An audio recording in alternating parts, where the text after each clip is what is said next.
Recentemente abbiamo appunto accolto una mamma con 2 bambini, è stata qui la notte e poi la mattina dopo è stata accolta in una casa di fuga. Una stanza per accogliere donne vittime di violenza e ove presenti anche i loro bambini. Ecco il progetto reso possibile grazie alla gara di solidarietà di associazioni, centro antiviolenza, azienda sanitaria comune e provincia e alla sensibilità di medici e infermieri del pronto soccorso.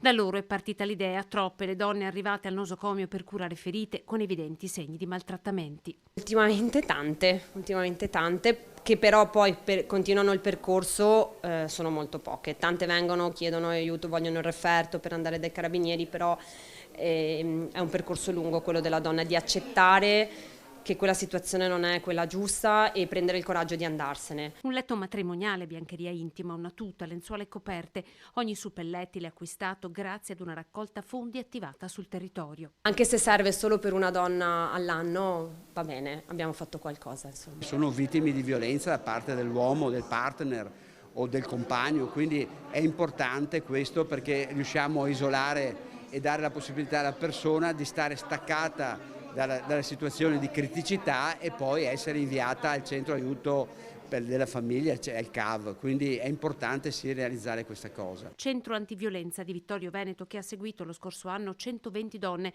Quest'anno le donne che hanno chiesto aiuto sono già 116.